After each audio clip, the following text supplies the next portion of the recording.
Hello, my name is Professor Jennifer Bratter from the Department of Sociology at Rice University, and I'm here to give you a primer on structural racism and inequity in the United States. I'm very grateful to the Glasscock School of Continuing Studies for hosting this conversation, and very grateful to you for tuning in. So let's get started. So race and racism has dominated the public conversation for quite some time. For example, we could think about the Black Lives Matter protests and focus on police brutality. We could think about COVID-19 and the assertion that there have been racially unequal impacts on health. We could also think about a conversation of race in housing and thinking about how racial segregation still dominates the residential landscape. Or perhaps race in schools and how children across different racial groups have unequal access to a quality education. We may even think about trends or patterns we've seen about the racial wealth gap. And so taking into account all of these patterns and trends and dynamics, we may ask ourselves, while this tells us that race matters, is it necessarily racism? And that may be an interesting question, as our understanding of racism may not necessarily align with those patterns and trends. When we think about racism, we may ask ourselves, isn't this racism? For example, we may think about the Ku Klux Klan or white supremacy. We may think about racialized pleas to bar racial minorities out of certain neighborhoods, especially on behalf of whites in the 1950s. We may think about battles around racial integration in the 1950s in the South. More recently, we may think about the events of Charlottesville. We may certainly think about Black Lives Matter protests, or even more recent protests around stopping anti-Asian hate. But taken together, we might think about these as evidence of racism, but perhaps not the patterns and trends. And this be a particularly interesting question to ask, because when we think about racial inequality, we can also think about how these particular incidences overlap with a variety of aggregate patterns. For example, when we think about Black Lives Matter protests, what we might not be thinking about is how it corresponds with an increased risk of being killed by the police for African Americans compared to whites. For example, African Americans are actually at 1 in 1,000 risk of being killed by police compared to whites, where the risk is 1 in 100,000. In terms of schools, we know that African American children experience a similar level of segregation as they did when Brown v. Board of Education decision was made in 1954. In the realm of race and COVID, we know that all racial groups lost at least 1 year of life expectancy due to the COVID-19 pandemic, but African Americans actually lost 3 years of life compared to whites who lost 1. We also know that race divides wealth access between whites, blacks, Asians, and Hispanics. And in the realm of housing, we know that as of 2017, the average white resident lives in a neighborhood that's 71% white, whereas that is not the case in terms of racial homogeny for any other racial group. So these aggregate patterns and trends actually tell us a lot about how race matters to daily life. And we might think about whether or not this is an indicator of racism. And this actually becomes an even more thorny question when we think about how racial inequality and racism can happen alongside indicators of progress. One of the most often indicators of that progress is the recent ascendancy to the presidency of Barack Obama as the first Black president, or for Kamala Harris, the first Black and Asian and female vice president. So how can these indicators of progress occur alongside racial inequality and racism? Well, to answer that question, we're going to be thinking about how we can explore some patterns and trends that are associated with the way that race matters to daily life. And this actually indicates how race structures our daily life, or the core of the argument of structural racism. So let's get started. So the way we'll explore this is ask the question, how does race matter to education, poverty and wealth, health, and space and place, literally where we live? So first, how does race matter to education? Here's a chart that shows the percentage of adults aged 25 and over who have access to a bachelor's degree. And as we can see, the chart trends upward. Every group, whites, blacks, Hispanics, and Asians, increased their likelihood of getting a bachelor's degree across time. But we also see that there's substantial gaps in that access across time, gaps that are sustained and persistent, and even continuing into the most recent era. If we even look at the most recent era as of 2019, we can see that roughly 15% of Hispanic adults have a bachelor's degree. Slightly more African Americans, slightly less than 30% of African Americans have a bachelor's degree. And for whites, the rates are higher, slightly less than 45%. Asians are on average the most educated racial group, with slightly less than 60% of adults 25 and over having access to a bachelor's degree.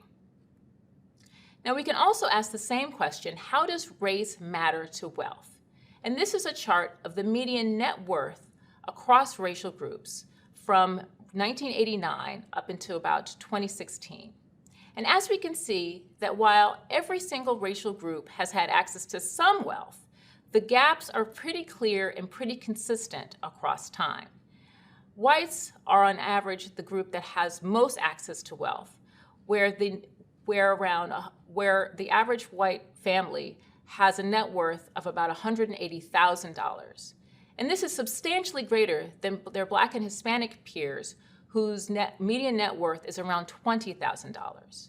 What's important here, beyond where it stands at the most recent era, is that these gaps have been fairly sustained since 1989.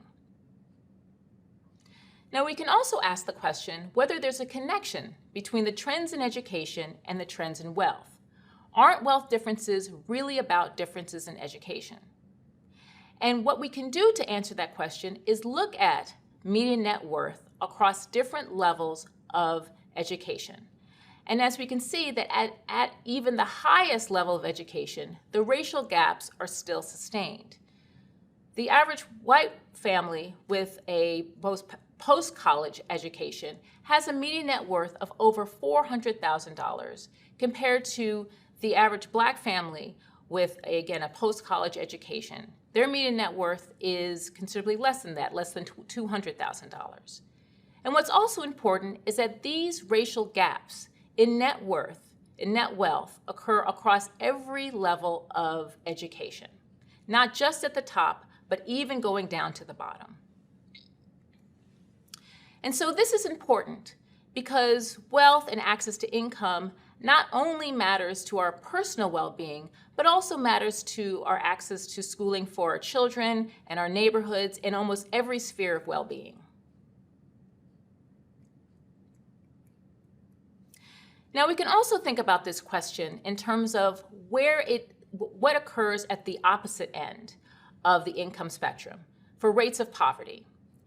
And as we can see that as of the most recent data, as of about 2019, 18.8% of African Americans lived in poverty compared to only 7% of whites. And while those gaps are fairly dramatic, we also know, as in the previous case, that the gaps have been sustained across time, literally since we've been collecting data on poverty. That whites and blacks, while their poverty rates have generally declined across time, whites and blacks have had differing levels of poverty, with African Americans being more likely to live in poverty compared to their white counterparts. Now we can also ask this question about how race matters to health. And there are many indicators of health that can tell us about relative well-being across populations. But the one we're going to focus on is one of the most composite measures, life expectancy. So life expectancy is basically reflective of the measure that tells us our average length of life that we are expected to have given when the time that we are born. So life expectancy at birth, again, represents the average number of years that a person is expected to live, not the number of years that they actually live, but basically taking into account the mortality experience at the time. How long would a child expect to live if they were born in that year? And thinking about that as our indicator of health, how does race perhaps divide life expectancy, or does it?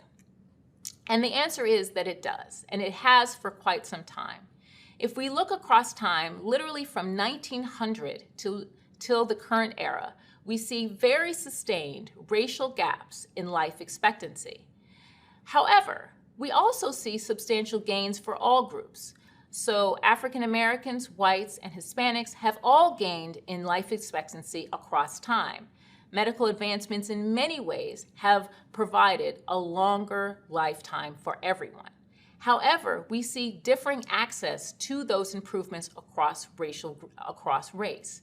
And as of the most recent era, and not counting the current era in terms of what COVID-19 has done, we see roughly about 5 years difference between African Americans and whites in their life expectancy.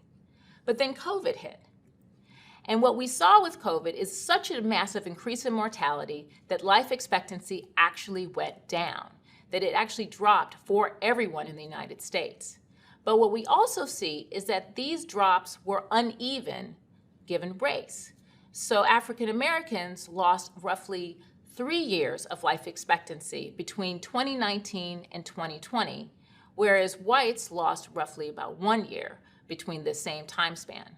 We also see the same degree of drop for Hispanics, whose life expectancy from 2019 was roughly 81.8 and went down to only 80 years that they would be expected to live if born today. Now, there are two key takeaways of this pattern. First, COVID-19's mortality impact was so dramatic that it actually resulted in a decrease of life expectancy, and that again affected everyone. But it also affected people differently across racial groups, and given the fact that we've seen sustained differences in life expectancy across time, this actually tells us we've rolled back some of those gains because of the pandemic. Now, we can also ask the question, how does race matter to where we live? We may think about where we live in terms of perhaps how diverse it is or how prosperous it seems, and distinguish ourselves in terms of the communities we live in between communities that may seem relatively high, well-resourced, or those communities that seem relatively less resourced. So if we think about the racial composition of neighborhoods across Black, Hispanic, and white residents, the average white resident lived in a neighborhood that was dominated by other whites.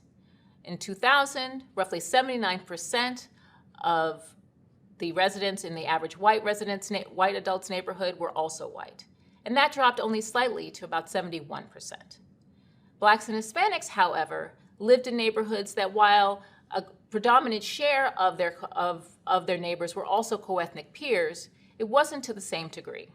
Between roughly 40 and 50% of Black and Hispanic neighbors of Black and Hispanic residents were also Black and Hispanic. So Blacks and Hispanics lived in neighborhoods that were roughly about half or maybe even down to around 40% composed of similar or co-ethnic peers. Now, what this means is that Blacks and Hispanics live on average in more diverse neighborhoods than their white peers. And this says a lot about what race and how race affects both where we live and how segregated we are. Whites on average live in far more segregated neighborhoods than Blacks and Hispanics do, as in they are in neighborhoods that are dominated by members of their own group. So what are some key takeaways? First, this is not what an equitable society looks like. Race should not divide access to opportunities and well-beings in the way that it does for as long as it does. Second, these patterns are persistent, durable, and long-standing. And what that means is that they occur across time, across decades, and sometimes even across centuries. And we could think about this in terms of what's perpetuating these persistent gaps. Laws, policies, and a variety of other factors have consistently contributed to a persistent pattern of racial disparity. Third, these are all connected. It's not an accident that we're seeing the same patterns across several different spheres and domains. And so we could think about this in terms of how thinking about race in one realm actually has implications in race in other realms. When we're thinking about health, we're also thinking about wealth and education and residence. And last but not least, it doesn't have to be this way. these patterns, while persistent, long-standing, and durable, are also patterns that can always be undone. And we can be undone first and foremost by gaining information, thinking about how research and conversation can actually allow for a more holistic understanding of how these patterns work together and what it takes to undo them. And in order for us to sort of think through what that means, I'd like to leave you with a quote from a recent book on school closures within Chicago schools. And in this case, the school closures were actually entirely occurring within African American communities. And the author was asking not only how did this happen, but what does it take to, again, recognize this reality and ensure that it doesn't continue. And this was the insight that Eve Ewing wanted to leave her readers with. That what the residents who were arguing on behalf of their schools not being closed were arguing for is that they were arguing for an acknowledgement of past harms, an honest reckoning of present injustice, and an acceptance of their reality. So what's important here is that we have the capacity to accept the realities that have created these dramatic racial disparities. And that's why we are so pleased that you are here to have this important conversation around structural racism. Thank you so much for listening. I appreciate your time and attention, and I look forward to having continued dialogue with you.